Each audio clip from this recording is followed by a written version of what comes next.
พิ่งสิหูเองเนาะว่าบ้านทางโขงนี่ก็แยกออกมาจากบ้านน้องหนองเขียนแล้วเนาะ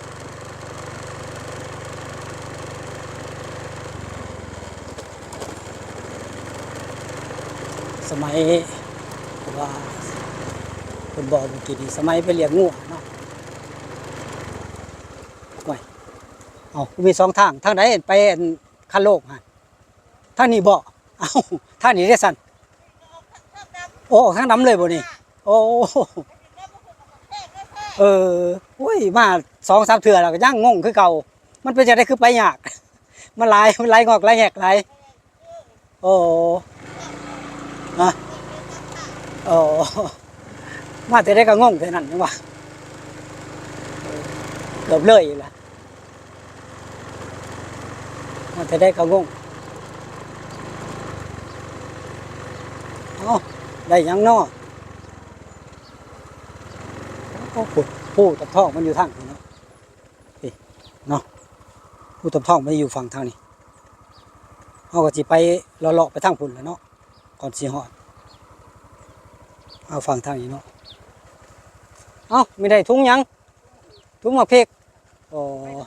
สิไปนี่นะไปเบิ่งหินนี่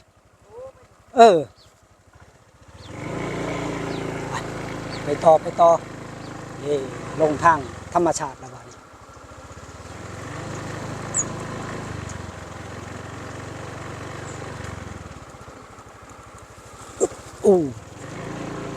นี่แหละถ้าเป็นหน้าฝนล่ะมันสิ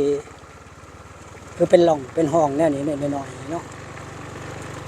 มันดินมันก็สิลมสะอ่อนโตเนาะ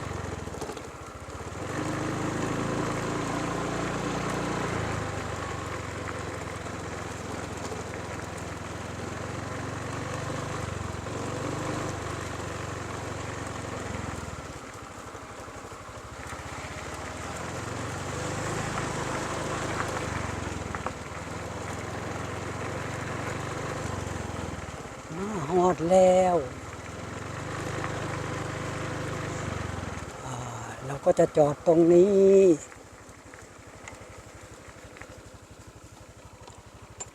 ครับบ้านนี้ก็มาถึงแล้วเนาะเดี๋ยวสิพาเขาไปเบิ่งเนาะหินมหัศจรรย์คันโลงชาวบ้านเพิ่นเอิ้นว่าหินมหัศจรรย์เนาะแต่มาต่อให้เพิ่นว่าคันโลงเนาะเพราะว่ามันต่ออยู่กับคันโลงเนาะ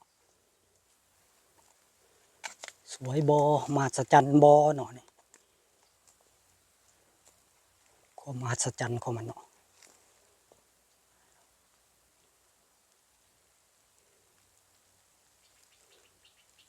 ทั้งสวยทั้งมหัศจรรย์นะเนาะนี่ช่วงนี้มันก็แดดมันแน่ๆเนาะมันก็เลยดูบ่ค่อยชัดปานใดเนาะใส่ดูทุกมุมเลยเนาะความมหัศจรรย์ของหินก่อนนี่ครับเดี๋ยวสิพาออมไปเบิ่งข้างนั้นเนาะแล้วจังสิเขาไปเบิ่งข้างในเนาะหินมหัศจรรย์จริงบ่นี่ดูเอาเนาะที่ถามเพิ่นอยู่ทางเข้ามาเนาะบ้านทางโค้งเนาะเพิ่นว่าเวลาไปขยับนี่มันโค้งอยู่เนาะแต่ว่าสิเบิ่งบ่ออกเนาะแต่ถ้าให้คนหนึ่งเป็นคนดันคนอันนี้นี่คนหนึ่งนอนเบิ่งจะรู้จักว่ามันโค้งเนาะด้านทางหลังหินเนาะมหัศจรรย์อีหลีเนาะนี่ครับความมหัศจรรย์ของหินเนาะคนออกสิแปลกเนาะข้างล่างมันบ่ได้ใหญ่ปานใดเด้อ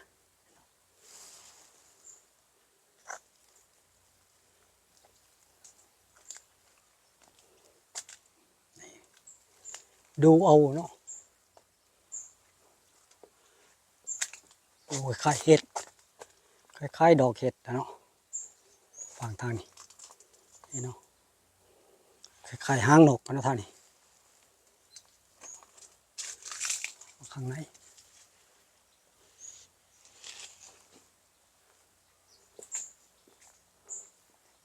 นี่ครับ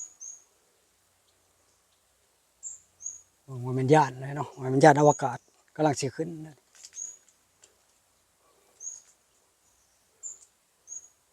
ดูทุกซอกทุกมุมเลยดูฐานนี่เนาะ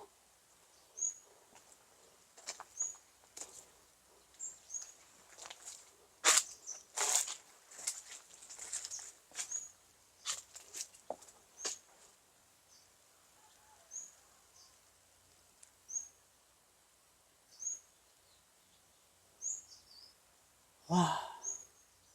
แปลกแต่จริง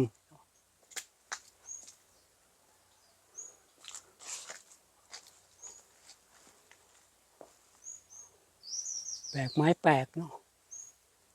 มหัศจรรย์ไม้มหัศจรรย์เนาะมันก็ตั้งอยู่สิเนาะไม่รู้มากี่พันปีเลยเนาะยืนอยู่แนวนี้ฝั่งทางนี้เนาะ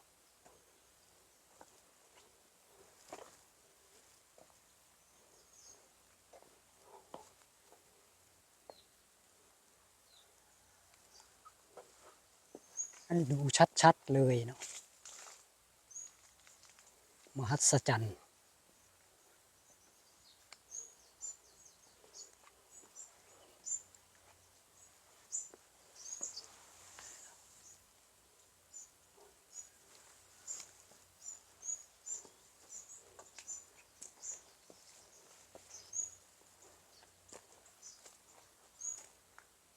มหัศจรรย์อีหลี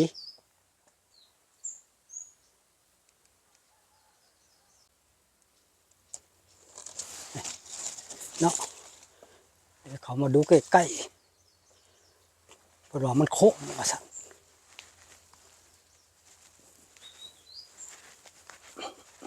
แหนนอิงติ้งแต่ชาวบ้านเพิ่นว่าเนาะต้องให้คนหนึ่งนี่ไปนอนเบิ่งเลยคนหนึ่งเป็นคนพักกดดันมึงเนาะเพิ่นว่ามันขยับได้เพิ่นว่าแต่ว่าเวลาเฮาขยับนี่มันสิบ่ฮู้เนาะเดี๋ยวสิเข้าไปเบิ่งฐานนะเนาะว่ามันกว้างขนาดใดเนาะฐานมันเดี๋ยวเสียวเนี่ยไปวัด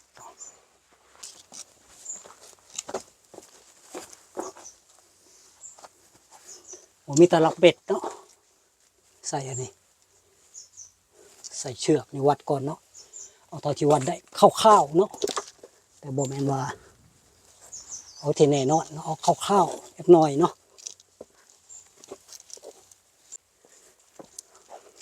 รอบนี้เนาะรอบนี้มันจักเม็ด11 ฟุตครึ่งเนาะ11 ฟุตครึ่งนี่เนาะข้างในมันก็จะเว้าๆในแนวนี้เนาะเว้าเขาในจักหน่อยเนาะ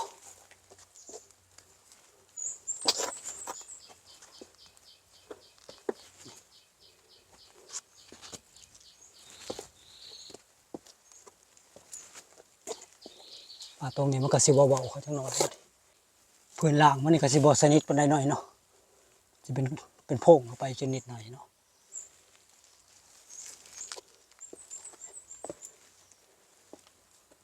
นี่ครับหินมหัศจรรย์คันโลกเนาะ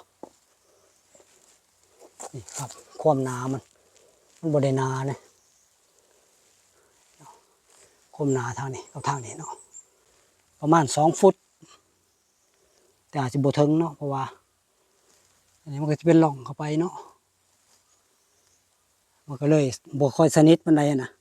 แต่ว่าก็รับน้ำหนักอยู่เนาะ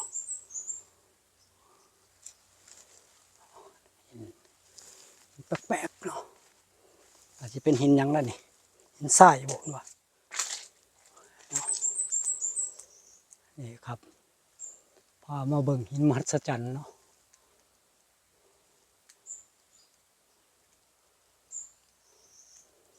อยู่ที่คันโลกเนาะผู้ใดสิมาตามรอยมาเลยเนาะนี่ละมาทางบันทางโค้งนี่ละก็สิเห็นหินก่อนนี่อยู่เนาะ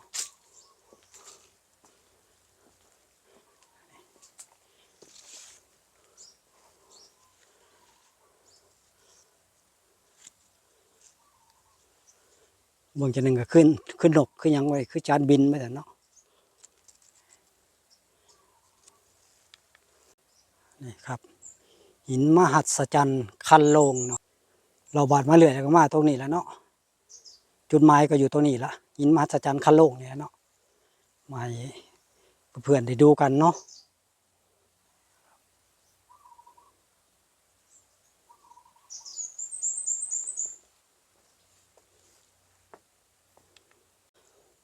เบิ่งหินมหัศจรรย์แล้วก็เลยมาเบิ่งอันนี้เนาะ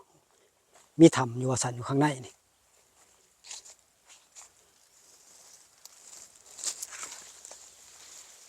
ดูสิ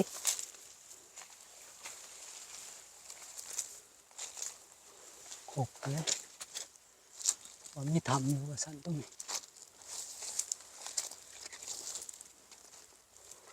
ใส่ตรงไหนตัวป่าเพกนี่ล่ะ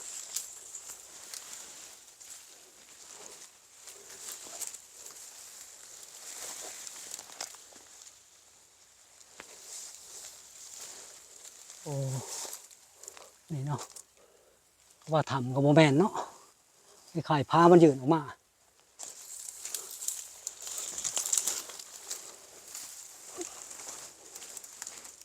มันมาเลาะพูดเลาะพายอีกแล้วมั้ยโอ้ยซีเมนต์พาคนมาอยู่ปะแต่ก่อนนี่เนาะนี่เนาะเพราะว่ามีอันนี้อยู่มีหินเป็นชั้นนี่เนาะตัวนี้ก็มีจอมปลวกขึ้นแล้วนี่นี่เนาะพาสิยืนออกมานี่เนาะแบบว่าอาศัยอยู่ได้เนาะแม่นแล้วเนาะพระคนน่ะสิมาอยู่แต่ก่อนเนาะมีอันนั้นไม้อยู่เป็นชั้นไม้อยู่เนาะ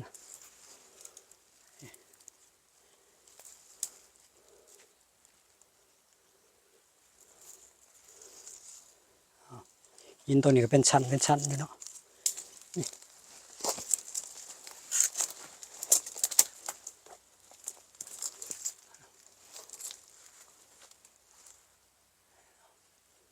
หินเป็นชั้นเนาะ1 2 3 4 5 6ชั้นอยู่6ชั้นเนาะนี่แหละเขาบอกว่าเป็นถ้ำจริงๆนะมันบ่เป็นถ้ำหรอกเนาะมันพาออกมาเขาถ่ายอยู่การฝนได้อย่างดีแต่ว่าเวลาฝนสาดนี่ก็ยากเนาะอยู่ยาก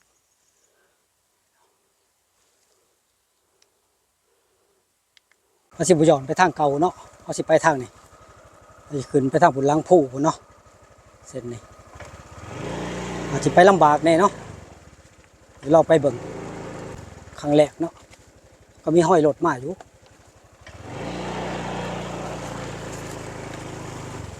พออย่างเดียวเลยไปเหยียบน้ำเนาะไปเหยียบน้ำเนี่ยก็เป็นเรื่องแล้วนี่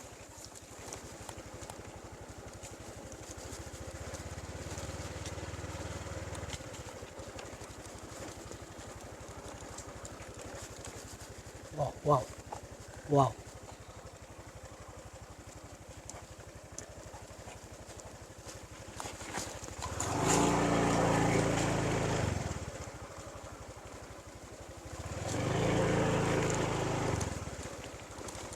อะไรระบาดเนี่ย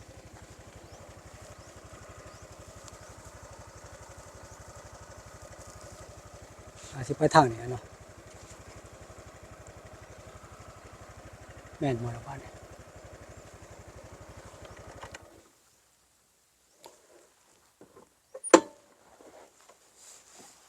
ใส่ก็ให้เลี้ยวขวาทางไหนวะ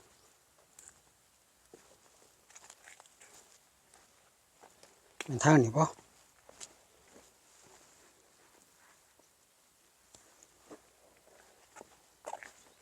ทางนี้บ่เนาะ